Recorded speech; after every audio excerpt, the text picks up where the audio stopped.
शिवाजी महाराज हे अत्यंत सौजन्यशील, न्यायप्रिय आणि गोरगरिबांचा रयतेचा राजा म्हणून ओळखले जातात. त्यांचा वारसा सांगत, त्यांचं नाव घेत या पद्धतीची भाषा करणारे कोणता वारसा त्यांचा पुढे नेत आहे, तसा प्रश्न माझ्यासमोर आहे. आणि त्यामुळं मी याचा पुन्हा एकदा निषेध करते. कॉम्रेड पानसरेंनी लिहिलेलं शिवाजी कोण होता हे पुस्तक 80च्या दशकापासून महाराष्ट्राच्या कानाकोपऱ्यामध्ये पसरलेलं आहे. त्याच्या लाखो प्रती लोकांनी वाचलेल्या आहेत, अजून वाचतायत आणि वाटल्या जात आहेत. आणि त्यांनी जो विचार सांगितलेला आहे, तो विचार मारता येत नाही. त्या विचारावर कोणताही प्रतिक्रिया, त्याला कोणतंही दुसरं तुल्यबल विचार नाही.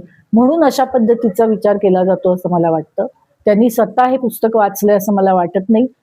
केवळ पुस्तकाचं टायटल, नाव बघून त्यांनी अशा पद्धतीची भाषा केलेली आहे. माझं आव्हान आहे की त्यांनी हे पुस्तक आधी वाचावं. त्याच्यात कोणते शिवाजी महाराज सांगितलेले आहेत हे बघावं आणि मग तपासून घ्यावं स्वतःचं विधान. पानसरे यांना अशा पद्धतीने वारंवार काही वादग्रस्त विधान होताना पाहिल्यानंतर काय नेमकं तुमची भूमिका कशा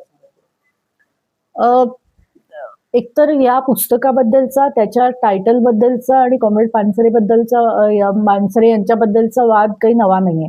80च्या दशकापासून या पुस्तकाच्या टायटल बद्दल, नावाबद्दल आक्षेप घेतले गेलेले आहेत. परंतु त्याला कॉम्रेड पानसरेंनी अत्यंत समर्पकपणे उत्तरं दिलेली आहेत. ती उत्तरं सगळ्यांना माहिती आहेत महाराष्ट्रामध्ये आणि त्यांना अनेक त्यावेळी सुद्धा धमक्या आल्या, पण त्यांनी कधी हे नाव मागं घेण्याचा प्रयत्न केला नाही. मला असं वाटतं की जेव्हा जेव्हा अशा पद्धतीची भाषा केली जाते, तेव्हा छत्रपती शिवाजी महाराजांच्या नावाचा वापर करून राजकारण कसं करता येईल हे बघितलं जातं. त्यांचा विचार समजून घेण्याचा प्रयत्न केला जात नाही. आणि मला असं वाटतं की हा विचार समजून घेण्यासाठी हे पुस्तक पुन्हा पुन्हा प्रकाशित केलं जाईल. करत आहोत आम्ही सुद्धा. आणि असे लोक आहेत की जे कॉम्रेड पानसरेंच्या बद्दल अशा पद्धतीने बोलतायत, त्यांचा निषेध करणं आणि त्यांच्यावर खरं तर कायदेशीर कारवाई झाली पाहिजे असं मला वाटतं. आम्ही सुद्धा वकिलांचा सल्ला घेत आहोत. किती भाषांमध्ये हे पुस्तक आहे? हे अनेक भारतीय भाषांमध्ये त्याचा अनुवाद झालेला आहे या पुस्तकाचा.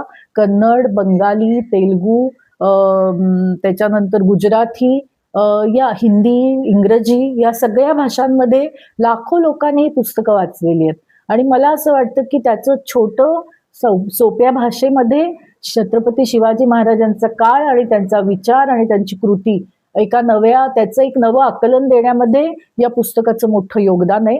आणि मला असं वाटतं की म्हणूनच कॉम्रेड पानसरेंना या पुस्तकाचं बद्दल अनेक लोक असं म्हणतात की त्यांनी एक मोठं काम केलेलं आहे.